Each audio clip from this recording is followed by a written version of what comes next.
जय गुरु जी। सबसे पहले गुरु जी को प्रणाम और गुरु जी की बहुत प्यारी संगत को भी प्रणाम। गुरु जी, सबसे पहले मैं गुरु जी के बारे में बताऊंगा कि ये मेरा मानना है कि गुरु जी इज़ द ओनली भगवान जो ज़िंदगी दे सकते हैं, और जो भगवान ज़िंदगी दे सकते हैं वो सबको दे सकते हैं। मकान, दुकान, गाड़ियाँ तो हमारे पैकेज में ही हैं। मैं गुरु जी के पास 2006 में गया था। मैं साईं बाबा को मानता था, बजरंगबली को मानता था। मैं ऐसे सोचता था ऐसे किसी गुरु के पास नहीं जाना मेरे को। तो ये मेरा I had a very bad health issue and very bad in my business.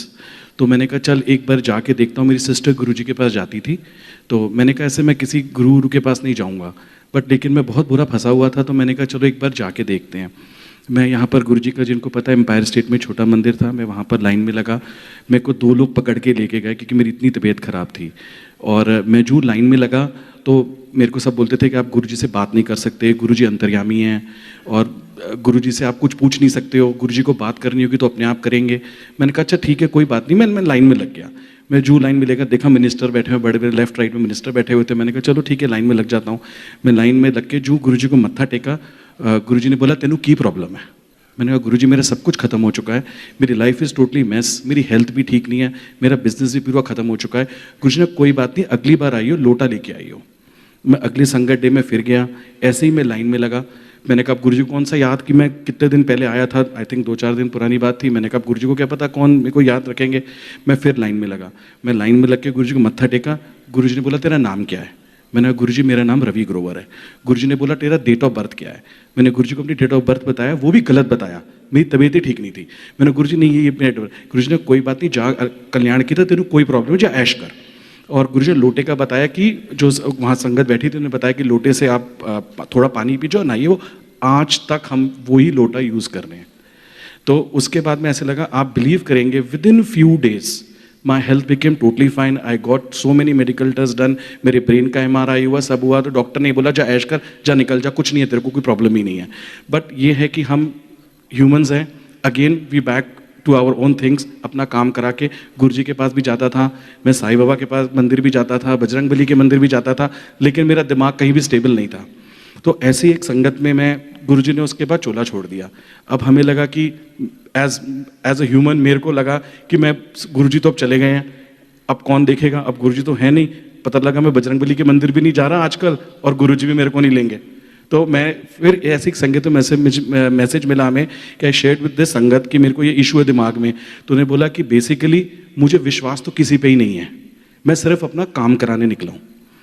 अब आज वो दिन है और आज का दिन है, हम सिर्फ गुरु जी के मंदिर या गुरु जी के ही पास ही जाते हैं। बिकॉज हमारा ये मानना है, मेरा ये मानना है कि ये ऐसा एक प्लेटफॉर्म है जहाँ पर से सब भगवानों के ऊपर ये भगवान हमारे गुरु जी हैं। नाम सिर्फ इनको, ये सिर्फ exactly I am saying, this is मेरा मानना है।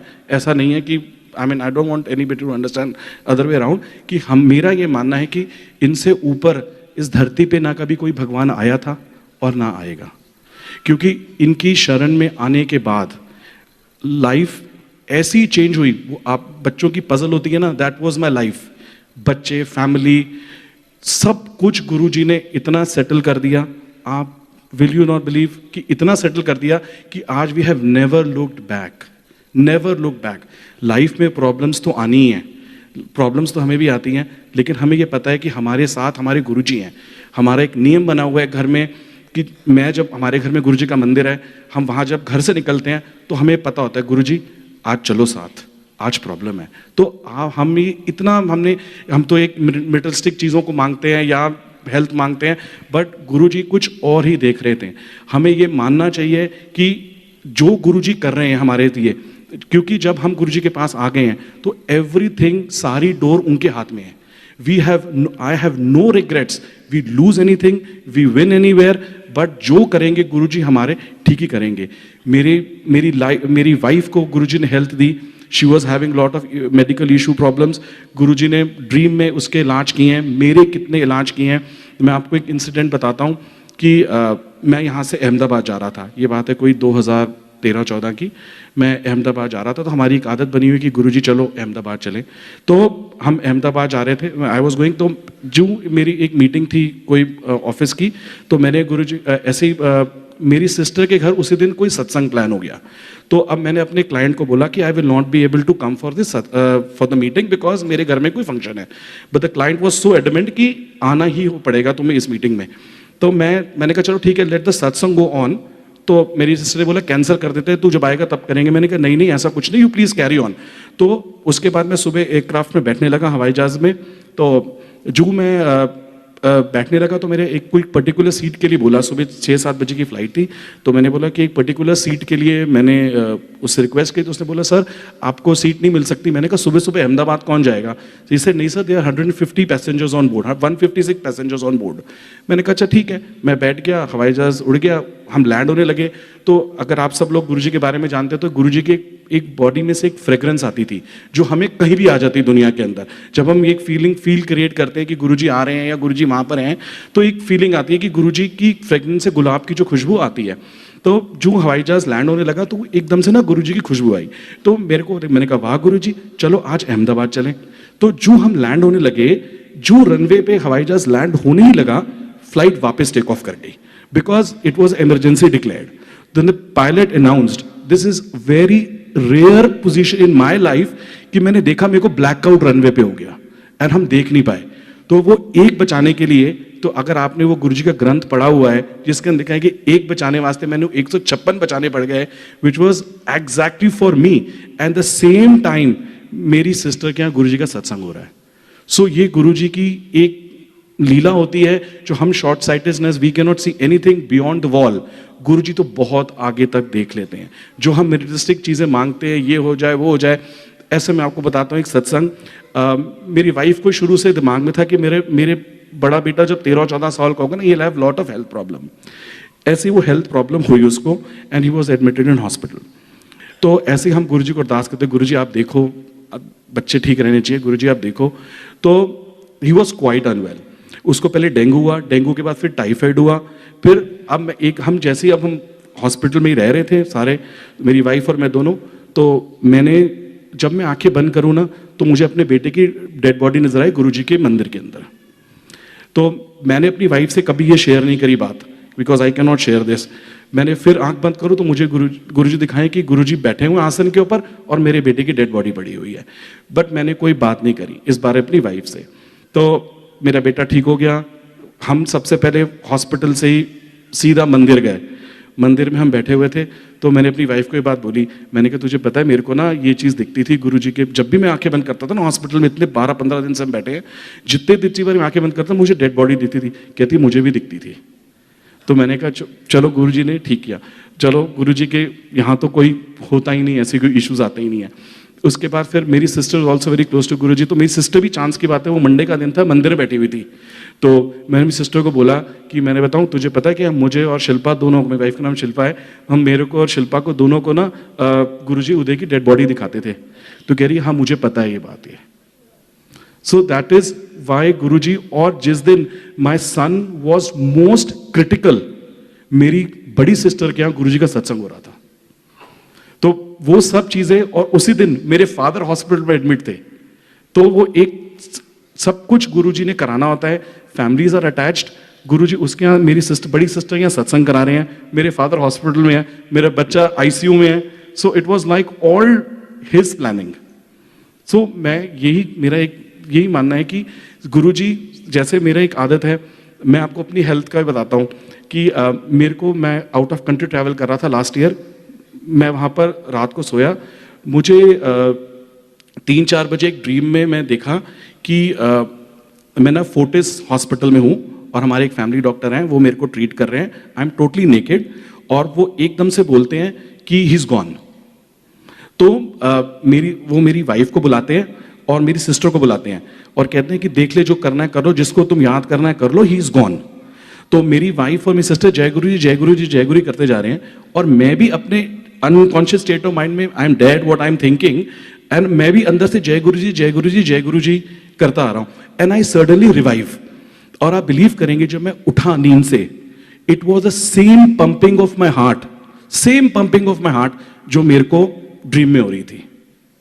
सो मेरा सिर्फ यही कहना है कि, और मेरे को सबसे अच्छा लगा, सब कुछ हमारी डोर तो गुरुजी के हाथ में, जिए मरे वो गुरुजी जाने, बट हमें ये लगा कि अनकॉन्शियस स्टेट ऑफ माइंड में जो मेरे को याद आया वो मेरा गुरु याद आया। So that was my main thing कि मेरे को उसके बाद गुरुजी ने कई बारी मेरे फादर को जिंदगी दी है, मेरी मदर को जिंदगी दी है, मेरे बच्चों को जिंदगी दी है, मेरे छोटा बेटा गुरुजी ने दिया, वो भी इतना नॉटी है, इतना शार्प है, बिकॉज हमें पता है कि गुरुजी के बच्चे तो जो होते हैं वो सारे एक्स्ट्रॉर्डनरी होते हैं। सो दैट इज वाई मैं आपको एक सत्संग और सुनाऊंगा। मैं लास्ट ईयर मतलब गुरुजी, हमें ये नहीं है कि गुरुजी दर्शन नहीं देते या गुरुजी ड्रीम में नहीं आते तो गुरुजी नहीं है, हम इसलिए बोलते हैं अपने हम ड्रीम में आते हैं क्योंकि हमें पता है कि हमारी प्रॉब्लम्स बहुत ज्यादा हैं। So that is why Guruji comes and treat us. So never feel कि गुरुजी ड्रीम में नहीं आते हैं, it's not like that. Guruji dream में नहीं आ रहे तो मतलब everything is going on fine anyways. हमारे इसलिए आते हैं क्योंकि हमें पता है कि हमारी प्रॉब्लम ज्यादा है और कोई ज्यादा ड्रीम में नहीं आते हैं। मैं आपको बताऊं एक सत्संग, very extraordinary satsang I had last year, went to America for holiday. I was in Orlando. मेरे को एक ड्रीम आता है गुरुजी का कि मैं सोया, ऑरलैंडो में था, मैं सो रहा था, मैं एक ड्रीम आता है कि मैं गुरुजी के बड़े मंदिर आया हूँ किसी बड़े फंक्शन पे। वहाँ अंदर में आता हूँ, मत्था टेकता हूँ, वहाँ एक सत्संग, छोटा मंदिर था बड़ा मंदिर था मेरे को ध्यान नहीं है, मैं वहाँ मत्था टेकता हूँ, गुरुजी सामने बैठे हुए हैं, तो एक संगत आके मेरे को बोलती है कि आप ना बाहर जाइए। मैं उनको बोलता कोई बात नहीं, गुरुजी को पता है बहुत पुराना आ रहे हैं, आप ऐसे तंग मत करो। तो मैं मत्था टेक के बाहर निकलता हूँ, मैं वहाँ से टैक्सी में जा रहा हूँ और मेरा एक्सीडेंट हो जाता है टैक्सी के अंदर। मैं अपनी वाइफ की, दिस ऑल इन ड्रीम, मैं अपनी वाइफ को फोन करता हूँ कि मेरा ना एक्सीडेंट हो गया है, तू फटाफट ना मैक्स हॉस्पिटल आ जा। तो जितनी देर में बात होती है मेरा ड्रीम टूट जाता है। और मैं ये भी देखता हूँ कि वहाँ पर जो एम्पायर स्टेट मंदिर में गया था, वहाँ पर मुझे आंटी आती है बाहर से, घड़ी देती है मेरे को एक। तो दैट वाज ओनली थिंग, मैं आया, मेरा एक्सीडेंट होता है एंड देन मेरा ड्रीम टूट जाता है। तो मैंने कहा चलो गुरुजी ने कुछ कष्ट काटना होता, I spoke to my family in Delhi. मैंने कहा मुझे ऐसे गुरुजी का एक ड्रीम आया है कि कह रहे चलो ठीक है आके देखते हैं, बट दैट्स ऑल। हम पूरा 2-3 हफ्ते 4 हफ्ते घूमते रहे। मैं वापस उसने कहा कि गुरुजी जब नॉर्मली जब कोई कष्ट की घड़ी आती थी, अब हमें तो इन चीज़ों का नहीं पता ज़्यादा, कि जब गुरुजी कोई घड़ी आती गुरुजी लोगों को बाहर भेज देते थे क्योंकि वहाँ पर टाइम चेंज हो जाता है आपका, because New York is US is 12 hours behind. So पूरा एक डे का फर्क आ जाता है। तो जब आपका गुरुजी का जब थोड़ा माड़ा टाइम आता है तो मैं दिन रात आगे पीछे कर देता हूँ। हमें इन चीज़ों का कुछ नहीं पता था। मैं ऐसे करते करते पूरा हॉलीडे करके वापस हम वाया लंदन से हम दिल्ली फ्लाइट में बैठा। दिन की फ्लाइट थी, हम पूरी रात सो के आए थे। मैं उस फ्लाइट में बैठा और मैं वापस उस ड्रीम में पहुंच गया आफ्टर 15-20 डेज। 15-20 दिन बाद मैं, मतलब हॉलीडे के बाद जब मैं वापस फ्लाइट में आ रहा था, मैं फ्लाइट में करते करते मैं सो गया। मैं वापस उस ड्रीम में पहुंच गया। मैंने देखा कि मैं एम्पायर स्टेट मंदिर में खड़ा हूँ। वहाँ पर मैं ये बात बोलता हूँ कि मैं ना अभी 15 दिन पहले न्यूयॉर्क गया था, तो ऐसे ऐसे मेरे साथ हुआ और मैं यहाँ पर गुरुजी बैठे थे और गुरुजी यहाँ पर आते हैं और आंटी आके ना मुझे घड़ी देती हैं, एक वॉच देती हैं। तो मैंने बोला कि और ये देखो ड्रीम में बोल रहा, ये देखो आंटी आई गई हैं और आंटी मेरे को घड़ी दे रही हैं। सो मेरा ड्रीम टूट जाता है दोबारा। मैं वापस दिल्ली आ गया, चलता रहा। तो मेरे दिमाग में कन्फ्यूजन तो था ही कि मैंने कहा ये क्या, मतलब मुझे समझ नहीं आई ये बात, ये कि ये हुआ क्या है मेरे साथ कि ड्रीम में आया है कि गुरुजी ने। फिर मुझे किसी संगत से बात करने का कि गुरुजी यूजुअली जब आपका टाइम चेंज हो जाता है तो वापस मुझे उस टाइम जोन में लेके आए, क्योंकि जब मेरा बैड टाइम था मैं एक दिन पीछे चल रहा था। जब मैं अपनी वापस जिंदगी में आ गया तो मैं वापस उसी टाइम जोन में वापस आ गया। उसके बाद मैं मंदिर जाना शुरू हुआ, जाते रहे। दिमाग में तो हम भी ह्यूमन है, I'll just 2 minutes, not more than 2 minutes. I'll just finish off with Nandi. तो हम भी ह्यूमन है, तो मैंने बोला ना ऐसे। फिर मैं एक दिन, गुरु पूर्णिमा का दिन था या कोई था, मैं एम्पायर स्टेट मंदिर गया। तो मैंने मत्था टेका, ऐसे ही मत्था टेका, मैं बाहर निकलने लगा। तो मैंने बोला दिमाग हमारा फिर वही है ह्यूमन। तो मैंने बोला मत्था टेका गुरुजी को, मैंने कहा गुरुजी वो घड़ी तो मिली नहीं आज तक कोई, है ना। तो बस अब वो दिमाग में आई बात, मैंने मत्था टेका, मैं बाहर निकलने गया। बाहर निकलने लगा, जो बाहर निकला आंटी, जो आप जानते सुधा आंटी, वो मेरे पास आई। वहाँ पर कहती है ये गुरुजी की तरफ से आपके लिए है और आप इससे घड़ी ले लेना। जय गुरुजी। मुझे नहीं पता इस चीज़ का क्या था। Guruji has given me life and मेरा यही है कि बस वी मस्ट, जो लंगर प्रसाद है दिस इज इमेंस, आप बिलीव करेगा, दिस इज अ मैजिक प्रसाद। मैं गुरुजी के मंदिर में सेवा पे हूँ संडे को। मेरी बहुत तबीयत खराब रहती थी, तो मैं मंदिर में ना सेवा पे नहीं जाता था। मैंने कहा मुझे सेवा वेवा में इंटरेस्ट नहीं, मैं नहीं करूँगा। तो वहाँ सूद अंकल हैं, एक दिन मुझे कहते हैं कि तू सेवा पे आया कर। मैंने, अंकल मैं कैसे आऊँगा सेवा पे, मेरी तो तबीयत खराब हो जाती है ना, I just have to rush about. आज बिलीव करेंगे कि 10 साल हो गए मैं उसी पोजीशन पे खड़ा हूँ और मैं कभी घर नहीं गया सेवा छोड़ के।